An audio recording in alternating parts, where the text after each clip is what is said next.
Malam ini dengan tema fikih perasaan saya pengen ngajak teman-teman mentadaburi satu kisah pendek di dalam Al-Quran, yaitu surat Yusuf surat 12 ayat 22. Silakan dibuka surat Yusuf surat 12 ayat 22. Kita akan tadabur dulu satu paragraf dari ayat 22 sampai ayat 24. A'udzu billahi minasy syaithanir rajim. Bismillahirrahmanirrahim. Walamma balagha ashuddahu حكما وعلما وكذلك نجزي المحسنين وراودته التي هو في بيتها عن نفسه وغلقت الأبواب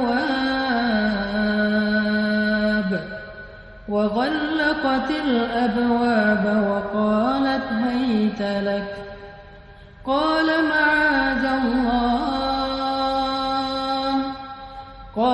معاذ الله إنه ربي أحسن مثواي إنه لا يفلح الظالمون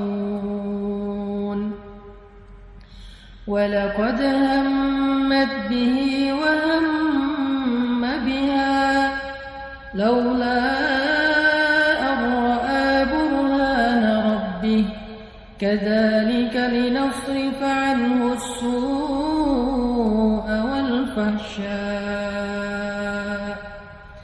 كذلك لنصرف عنه السوء والفحشاء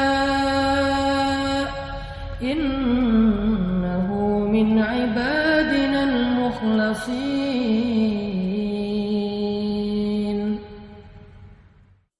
Dan ketika dia telah cukup dewasa, kami berikan kepadanya kekuasaan dan ilmu. Demikianlah kami memberi balasan kepada orang-orang yang berbuat baik.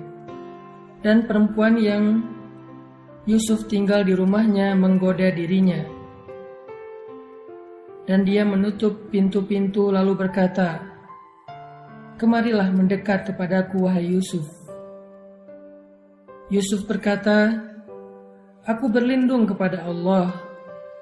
Sungguh Tuanku telah memperlakukan aku dengan perlakuan yang baik. Sesungguhnya orang-orang yang zalim itu tidak akan beruntung." Dan sungguh perempuan itu memiliki hasrat kepada Yusuf, dan Yusuf pun memiliki hasrat kepada perempuan itu. Sekiranya dia tidak melihat sebuah petunjuk dari Tuhannya, demikianlah kami palingkan darinya keburukan dan kekejian. Sungguh Yusuf termasuk hamba-hamba kami yang diselamatkan. Shadaqallahul azim.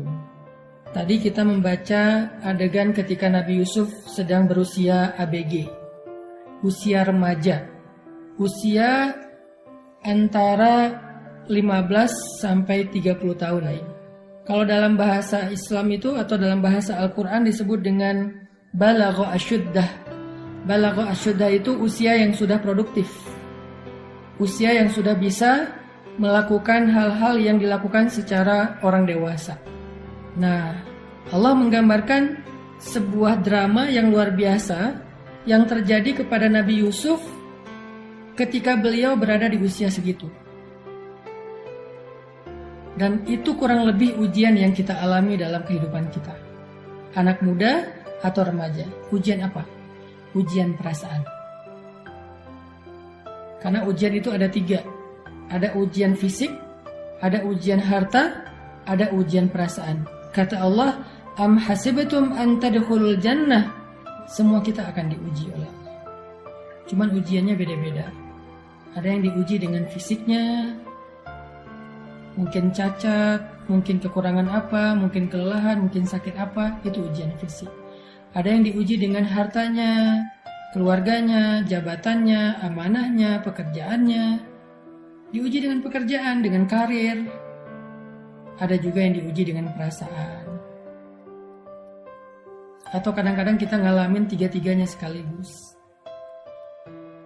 Lalu ketika ujian itu terasa berat, mereka bertanya, mata nasrullah, kapan datangnya pertolongan Allah? Kata Allah, ala inna nasrullahi qarib. Pertolongan Allah itu sudah dekat. Artinya, semakin berat ujian, berarti semakin dekat dengan pertolongan. Kalau ujiannya masih ketahan, berarti pertolongannya masih berjarak. Makin berat, makin dekat. Kalau udah gak ketahan lagi, berarti sebentar lagi akan datang pertolongan Allah Subhanahu wa Ta'ala. Nah, kali ini kita membahas kisah Nabi Yusuf alaihissalam yang diuji dengan ujian perasaan. Perasaan apa? Perasaan hasrat kepada lawan jenis. Siapa yang beliau hasrat kepadanya? Istri Al-Aziz. Seorang perempuan yang cantik, seorang perempuan yang menarik, seorang perempuan yang kaya raya, bisa dibilang dia itu adalah simbol perempuan cantiknya Mesir. Jadi simbol perempuan cantik di Mesir itu bukan Cleopatra, tapi yang paling cantik di Mesir itu adalah istri Al-Aziz. Saya nggak mau menyebutkan namanya karena memang namanya ini masih debatable di antara para ulama. Memang banyak yang bilang namanya Zulaikha, tapi Allahu a'lam. Yang jelas di dalam Al-Quran disebut sebagai istri Al-Aziz. Al-Aziz itu siapa? Seorang pejabat di Mesir yang terkenal. Ternyata Nabi Yusuf diam-diam punya perasaan, punya hasrat kepada seorang perempuan yang sebelumnya Nabi Yusuf gak punya hasrat. Ini jangan suuzon dulu sama Nabi Yusufnya ya, karena beliau seorang nabi, beliau seorang pemuda yang normal, pemuda yang baik, pemuda yang soleh. Kenapa tiba-tiba punya hasrat? Padahal sebelumnya Nabi Yusuf gak ada hasrat dan gak ada kepikiran macam-macam. Nabi Yusuf tahu itu istri orang. Istri seorang laki-laki yang baik kepada beliau. Jadi gak ada perasaan apapun. Nabi Yusuf tiba-tiba punya hasrat gara-gara perempuan itu menggoda Nabi Yusuf. Coba bayangin teman-teman. Orang sekeren Nabi Yusuf, sesoleh Nabi Yusuf, seideal Nabi Yusuf, seterpilih Nabi Yusuf, sehanif selurus pikirannya Nabi Yusuf, ternyata ketika digoda oleh seorang perempuan, muncul juga perasaan itu di luar kendali beliau. Tapi hasratnya bukan hasrat macam-macam ya, sekedar hasrat bahwa ada rasa bahwa oh perempuan ini menarik, oh perempuan ini cantik. Cuma segitu aja, bukan hasrat yang berlebihan enggak. Karena para nabi itu terpelihara dari dosa-dosa besar. Tapi perasaannya ada. Gara-gara apa? Gara-gara digodain sama perempuan tersebut. Mana ayatnya? Ayatnya di ayat 23. Warawadathu allati huwa fi baitiha. Rawadat. Kata para ulama tafsir, arti rawadat, perempuan itu menggoda Nabi Yusuf dengan apa? Penampilannya, dengan sikapnya, dengan kata-katanya. Itu namanya rawadat. Dengan penampilan, berarti perempuan itu berdandan untuk Nabi Yusuf. Jangankan kita, laki-laki yang lemah, laki-laki yang biasa aja, Nabi Yusuf juga ketika digituin, akhirnya Nabi Yusuf wahamma biha, ada rasa kepada perempuan tersebut. Ini bukan kata saya, tetapi kata Al-Quran di ayat 24. Walaqad hammat bihi wahamma biha.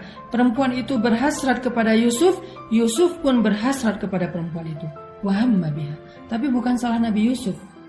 Karena perempuan ini menggoda Nabi Yusuf dengan kalimat warawadathu, menggoda dengan penampilan, dandan, Udah dandan yang menarik, pakai pakaian yang membuat Nabi Yusuf jadi terganggu. Pakaian apa yang dipakai oleh perempuan ini? Saya nggak perlu memperjelas, yang jelas dia memakai pakaian membuat laki-laki yang memandangnya jadi terganggu hatinya. Bayang ya? Jadi dalam hal ini perempuan tersebut, istri Al-Aziz, menggoda Nabi Yusuf dengan penampilannya. Kemudian yang kedua, menggoda dengan ucapannya. Kayak gimana ucapannya? Dia memanggil Nabi Yusuf alaihissalam dengan nada suara yang menggoda. Apa katanya di sini? Hai talak, hai talak. Kalimat hai talak itu kalimat menggoda. Hai cowok ganteng kalau bahasa sekarang. Hai talak itu juga bisa berarti wow keren banget sih, hai talak. Hai talak itu juga bisa berarti kamu cakep deh, atau apapun lah bentuk-bentuk memuji, memancing dengan kata-kata yang membuat laki-laki itu jadi kayak ngerasa dipuji, ngerasa besar kepala, ngerasa kayak nyaman gitu dengan kata-katanya dan nada suaranya.